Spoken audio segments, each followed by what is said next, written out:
Welcome to the Find Your Edge podcast. I'm your host, Chris Newport, founder, head coach, sports nutritionist, and exercise physiologist at The Endurance Edge. Our mission is to empower people to reach and sustain peak performance and health. So get ready to dive into all things training, nutrition, recovery, and more. We hope to give you detailed information and inspiring stories to help you be your best. Let's do it. Welcome back to the Find Your Edge podcast and Happy New Year. I'm so excited that we are in 2025 and today's topic is all about a new year, new goals, setting triathlon goals the right way, not the smart way, but the right way. And to go into detail on that and how maybe you could rework the way your goal setting process is Coach Carlie. To get into our sports psychology and the inner workings of our brains, which is always so fun. Welcome to the show, Coach Carlie. Hello, hello. And we'll have a good SMART goal, by the way. Yeah, I mean, nothing against SMART goals. Yes, they're great. And we'll incorporate them into what we talk about today, too. Just sort of maybe a new layer to those of you listening that you can add to how you're setting your goals this year. Yeah. No, I love that because oftentimes when people come to us for coaching, they're like, I want to do Kona or I want to do, which is totally great, right? Like have big goals, dream big, totally into that. But what is maybe a better process of breaking down a goal? So tell us about that. Yeah. Number one fan of big, scary goals over here. Love them, love to set them, love to reach them. We don't reach them unless we set them, right? So if we want to go to Kona, the first step is saying we want to go to Kona. Yeah. But the important part of being realistic about what it takes to get there, and certainly won't use Kona as an example for the rest of today because I know that's not on everyone's radar. But we do. If anybody doesn't know what we're talking about, Kona is typically where they've had the Ironman World Championship, but now it switches. Mm-hmm. 1 year it's in Kona, Hawaii, and then the next year it's in Nice. And what they've done, and this was starting as of 2 years ago, I think, is that they flip-flop them. So the men will do Kona, and then they'll do, while the women are doing Nice, and then they switch. So anyway, let's just say Ironman World Championships, right? Yeah. Big scary Go goal. big. Go big. Yep. Yes. But how do we break that down a little bit more into, edible pieces? Yeah. And maybe your version of Kona is your first sprint or your first 5K, whatever that big scary goal is for you, and how we break that down into manageable chunks and how we use that to build confidence along the way. So when we get to the big scary goal, we feel confident that we're going to take it on and accomplish it. So cool. All right. So you have outcome goals as the first piece. So tell us about outcome goals. What are they? How are they important? Outcome goals. Outcome goals are what we just said. I want to go to Kona. Yeah. I want to accomplish XYZ. Being that it's January and the new year, a lot of times someone's New Year's resolution will be an outcome goal. It's the end result of what we want to accomplish. It's kind of named aptly. It's the outcome, right? So I want to do a sprint triathlon. I want to finish a sprint. That's what I want to do. That's the outcome of what you're going to accomplish. How do we break it down? And what other goals do we set along the way to achieving that outcome goal? I'd say for most of our athletes that have been working with us, outcome goals typically look more like time goals. So I've done maybe a 70.3 a couple of times, and I'm now shooting for a sub 530 or something, whatever. Again, make this relative to wherever you are in your triathlon or endurance journey, but oftentimes those will look like time-related goals for the athletes that we're typically working with. But again, outcome is just what we want to see after a race is finished, is what that outcome goal looks like. And it's typically where people start and finish their goal setting. And they say, oh, my goal for 2025 is a 530 70.3. I'm gonna apply my SMART goals and make them, achievable and all of that great stuff. Beautiful. How do we break it down? We break it down into performance goals, and then we break it even further down into process goals. Ooh, walk us through this. Yes, they are also very aptly named. And I love particularly when this form gets broken down into triathlon because it's so simply applied in a triathlon context that it makes it really digestible for triathletes to understand. It gets a little more nuanced with other sports because it doesn't just fit so perfectly. So in triathlon, the most simple way I can explain this is your outcome goal is typically that time goal. What you want after the race is done, you say, yep, I achieved this goal because of this.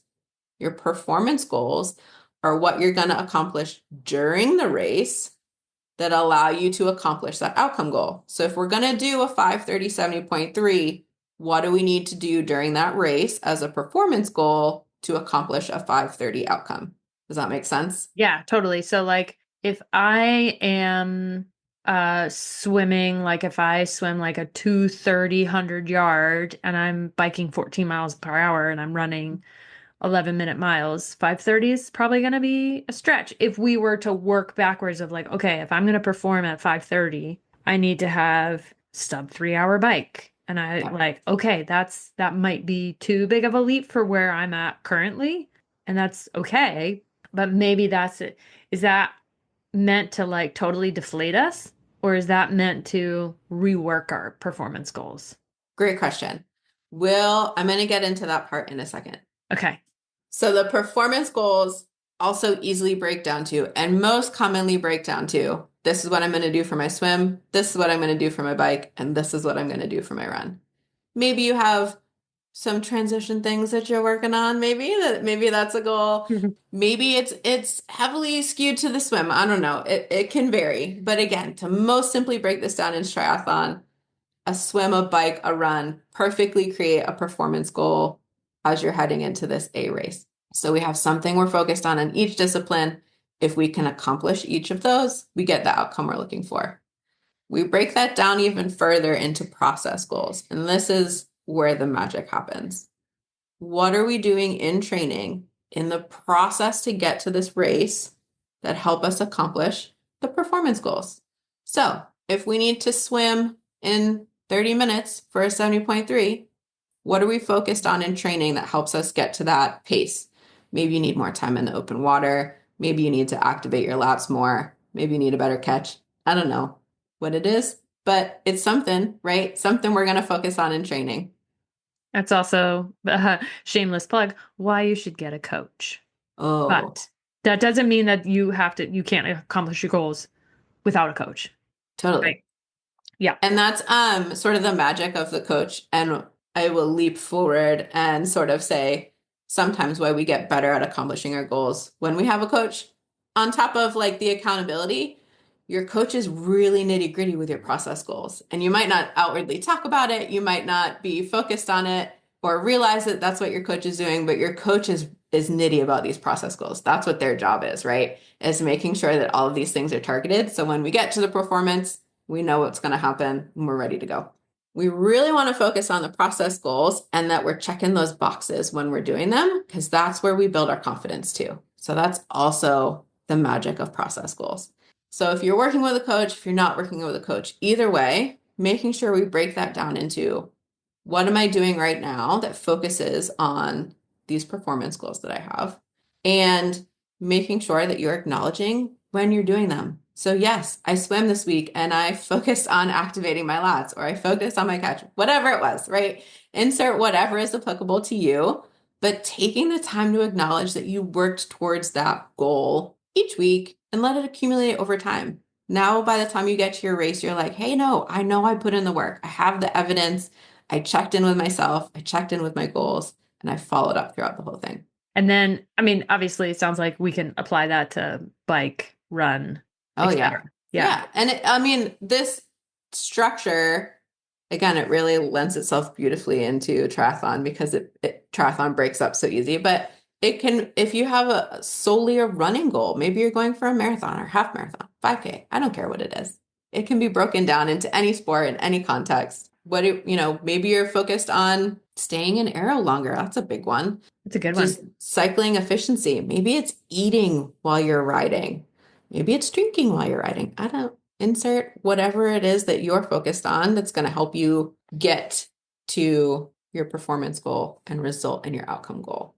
But This that way is we don't just have this big scary thing that we're looking at of this massive goal that we want to accomplish, we have something that we can do today in this week that we can focus on that will build up over time to accomplish that goal. And what's coming up for me is so often we have people who come to us like, I want to get faster and I want to get stronger, which in my mind is great, but super nebulous. Mm-hmm. One of our clients who came into us is like, I want to get faster on the bike. And the things that are coming up in my mind, what does your fit look like? Mm-hmm. What's your gear ratio? What's your RPM? What's your FTP? What's your lactate threshold? And what's your power to weight ratio? Like so many different things that are coming up for me in terms of, okay, how can we get this woman faster who is newer to cycling? And which that's the fun part about being new is that you make leaps and bounds of improvements Mm-hmm. in the first couple of years of your training. And then we have to, get a little bit more nitty gritty perhaps with some of these process goals of like, okay, how can I dig into this a little bit deeper? And same thing, like, I don't know what this woman's strength training, like, is she doing any strength training? Like, does she have any imbalances? There's so many different things that you could dive into, but I feel like our typical strategy is like, okay, I want to get faster, so I'm just going to pick this training plan and do it and then be upset when maybe it works, maybe it doesn't. I don't know. So this sounds like a way of ironing it out so that it can give us more direction and therefore more likelihood of achieving it. Yeah. And making it specific to you, right? So if two athletes are shooting for the same time in a 70.3, their performance and their process goals aren't going to be the same. They're going to be totally different. Their outcome goal, they could both be shooting for a 5:30, but what they need to do on race day to get there could be totally opposite ends of the spectrum. You just don't know. So, and that kind of comes into this next portion that you were hinting to of sort of having a range within your goals as well. So in each of these layers, what is a realistic expectation? What is minimally acceptable for you? And then the other end of the spectrum, I like to say when the stars align, what is this stretch goal? As we all know, particularly in long course triathlon, there's a lot of outside factors that can influence our times outside of what our abilities are. So it might be a super windy day, maybe you have some extra choppy water, things like that that You are drop out a of our you drop a water control. bottle. Yep. I Yeah. mean, Yeah. yeah. One railroad track and there Yeah. goes your nutrition that you had planned, Achoo. right? Yep. So things like that that are out of our control that we don't want to derail our accomplishment of a goal because they're not in our control. So setting a realistic goal that if I do all the things in my control on this day, this is what I'll be capable of. A stretch goal being if the stars align and the waters maybe come and there's no crazy bottles lost or wind, and you just have that perfect race day and the weather's great and everything just it's what we all dream of, right? Those are those kinds of goals. Like it's real nice when they happen, but we don't go into race day expecting that we're gonna have a perfect outside factor type of day. And then you're minimally acceptable. So if I go into this race and a couple things do go wrong, what is minimally acceptable to me to feel like I still succeeded at this race? Because again, we're out there for a few hours. The longer the race, the more opportunities we have for things to go wrong. And what do we find acceptable for us to overcome and sort of maintain a level of acceptance in? It's okay. Things came at me today. I handled them and I still came out at the best that I could. So we kind of have these three markers that we go in with our eyes set on this realistic goal of this is what I'm capable of on an average day, average outside conditions, if you will. But I show up and I bring my A game. This is what I'm capable of. And that's what we focus on, not the stretch goals. We really like the stretch goals because they're really fun and really great, but it's hard to get those perfect days out there, you guys. It's not if you've had a race day where it was just an awesome race day, you know what I'm talking about. When the weather's perfect, you don't hit any big congestion pockets on the ride and you just fly through and you nail your execution, but the day itself pans out well too. That combination is just magic. But we know it doesn't happen every time we race which also is what makes it so wonderful when it does. But we can't expect it to happen that way every time because it's just not gonna, it's reality. So Yeah, let's not set ourselves up for failure by planning on it to be this perfect day. And we perform to our best, but the day is not perfect, right? So we're setting ourselves up for failure if we go and expecting the day to be perfect too.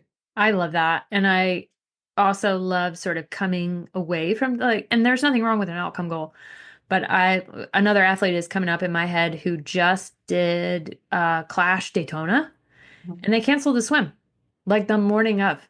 So here, if you had an outcome goal of a 5:30, like now your brain is like, what? Yeah. Now is it five? Is it like, everything gets thrown off, including Yep. your like now your T1 is removed and you're starting off going 2x2 on the bike. You never know what time you're going to start. And so it's like all of these things that are out of your control. And I am just so proud of how he handled it and how it was like, well, that doesn't matter because the outcome goal was like last on the rung. Hmm.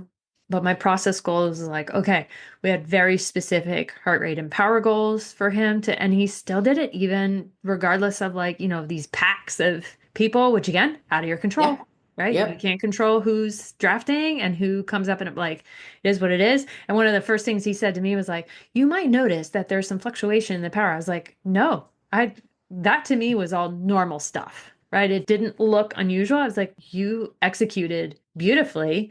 And Mhm. then for his run goal was like just trust himself and listen to his body. And maybe we luck out with a negative split. It like didn't perfectly work that way, but it was just like it was so nice to see that using these process goals instead of the outcome goal, there was so much more enjoyment in Yeah. training, enjoyment in the racing, and like more enjoyment and happiness in the outcome, Hmm.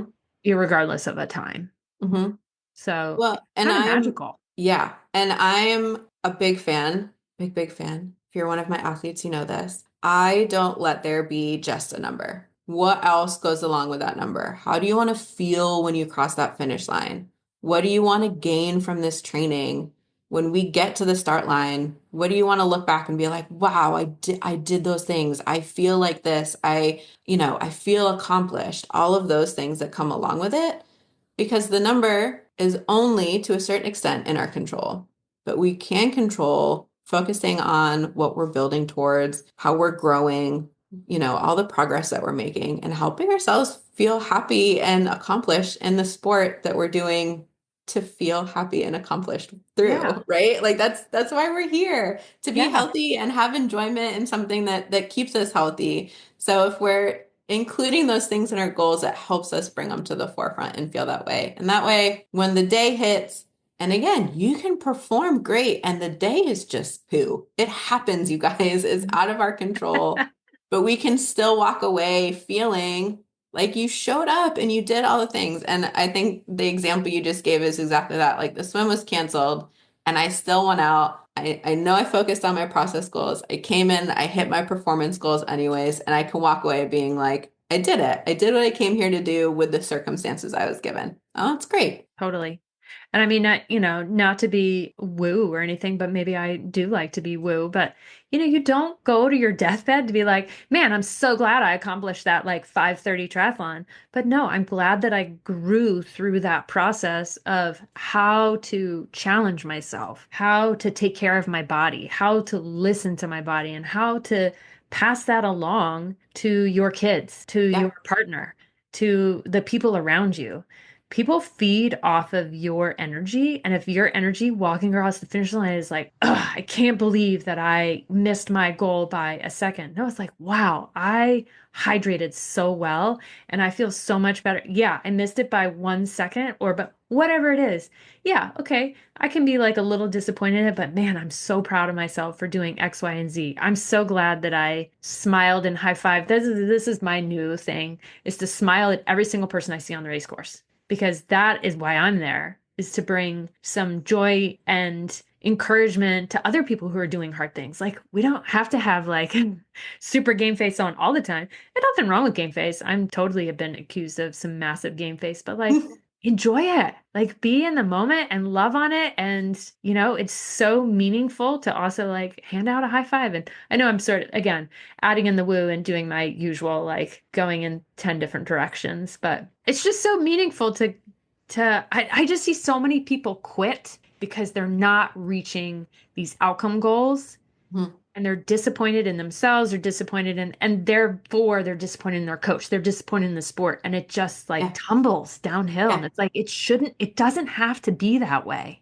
No. at all. No, and that's what's so great if we can break these down and bring in other elements. And again, focusing on what did you do this week? And you know what? It was just Christmas, right? There's a lot of red popping up on training plans right now. And I love to see it. I love it. I'm so glad you guys are spending time with your families and going out and enjoying yourselves and taking some time to relax and recover and live life outside of sport. But also there's green in there too. Like Yeah, we can't just be like, "Oh, but look at the red." Like, your week was a yeah, Christmas tree. yeah. You know how many people got up on Christmas and went out for a run? I'm like, you guys, like that's awesome. I'm so glad you enjoy running enough that you wanted to do that on that day. Know what I mean? Mhm. And can we just also be happy that you're doing some movement right now? There's always good things happening that we can pull out. And that sometimes includes that it's a good thing it was red. Yes. Sometimes it's a good thing it didn't get done. Ultimately, breaking these goals down in a way that when we look week to week, we're taking a minute to see how we're growing, how we're improving, what we're doing well. And if we only look at an outcome number, we don't have a full view of what we're doing in sport. And just like you're saying, we skip over so many opportunities to bring happiness and fulfillment into our sport if we're not taking a whole view at it. If we're only looking at the negatives all the time, we feel negative about it, and that's no Mhm. fun. Now, do we need to check in on them? Do we need to see where we can improve?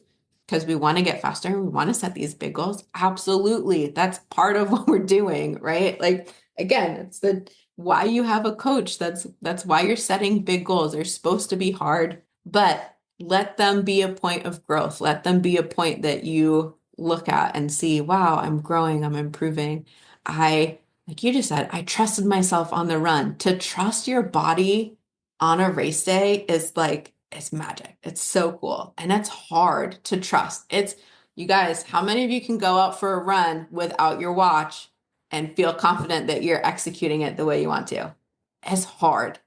But when you can do it and you can get out there and be like, "Oh, I got this." It's so cool. Yes, it Cool. is so cool. And that's a lifelong skill. Yeah. Like that can take you so far. There are a couple questions that we had written down prior, or I should clarify that you had written down prior about whether a goal is worth pursuing. Mhm. So, can you go through some of those and maybe talk a little bit more about how they tie into this process? Sure. I think firstly, let me tie it into what we were just talking about joy, satisfaction, accomplishment in sport, right? We don't want to set big, scary goals for the sake of setting big, scary goals. We want to set big, scary goals because they fulfill us in life. And when we get to the end, we're like, man, I did some really cool things that made me feel really good. Maybe they made me travel. Maybe they made me, stretch and grow, but also there's a time and a place for it, and it's not always the best time to go for your first Ironman or your first ultra or your first 5K. It Mhm. Yeah, put it distance all, is irrelevant. whatever, Yeah. yeah, Hmm. whatever it is for you. But also, if you're flirting with an idea of a big scary goal, how do you know that it is time? How do you know that it's worth it and that it's time to turn the green light on and go all in. So yeah, I had a couple of questions written down here as talking points, but one of the main ones being, particularly if we're going to talk about a big goal that's going to take time and financial resources, particularly if you have a family and others that are impacted by this goal. Is this a goal that you want to be accomplishing for yourself, or is it something your best friend wants or your partner wants or I don't know, maybe your mom wants you to do it. Hmm. I'm not Yeah. sure. We bring in this intrinsic piece of, is this something that you want to be doing? Because if it's not, again, we lose the enjoyment. We often lose motivation because of that. That's a big one with that. But are we Or you setting this see a goal? lot of red on Training Peaks, right? You just Oh don't do yeah. it. That's your response. Is you're just like, I'm gonna ask for help and have somebody else write me a training plan, but then I'm just not gonna do it because deep down, it's not yours. Yeah. So And 100%. yeah. And that's Period at the okay. end of that one. Yeah, that's okay. And we as triathlon coaches has struggled here and there because sometimes people fall off the planet and then we're like, hello. Like Yeah. we still want to serve you and we want to write a meaningful training plan for where you're at and meeting you where you're at in your journey. But yeah, sometimes it's okay to like take a break or to say, I don't want to do this anymore, or I want to do something different, or finding what really speaks to you is important. Mhm. Yeah, and taking in all the factors to something, we've had people come in and be like, "Yeah, I'm gonna go to Kona and I've never done a triathlon and I don't know how to swim, but I heard this person say that they did Kona and now I want to do it too." And it's like, "Okay, cool.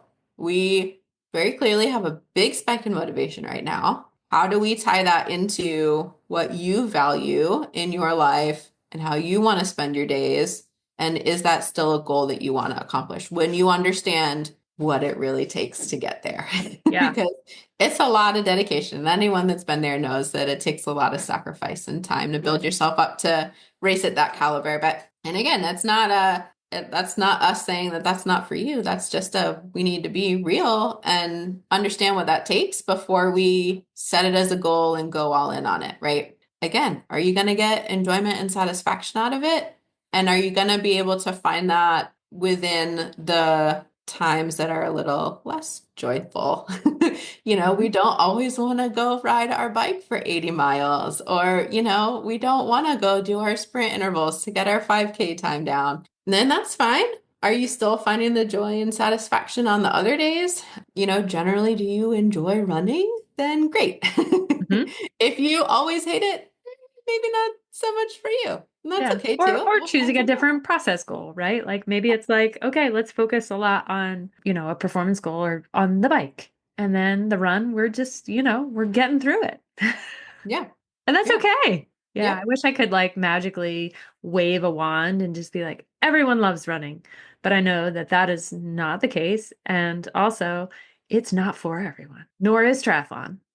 But I'm trying to make it more accessible to more people and make it less intimidating through this process. Yeah. Well, and again, if we're able to break our goals down into manageable bite-sized pieces that are realistic for our life, Yeah, we emphasize that again, then they can be fun and enjoyable and fitting great. If we bite off more than we can chew and we're committing too much and we're far overstretched, we lose the joy, we don't accomplish the goals, and then it all around feels terrible. And that's no fun for anyone. We don't want that for you, which is why we want to help you set achievable goals that are real for you, that you will accomplish, and will help you feel good about being in a sport. love that. If someone were to walk away from this and Mm. take away 1 to 3 things at max, what would you want them to walk away with? Or just an overall idea. It doesn't necessarily have to be tactical. My key takeaway from this conversation would be breaking things down into your process goals. Again, if you have a coach, your coach is likely doing this already. If you have a swim specific block that you're doing, then that's likely the process goal that you're focused on right now.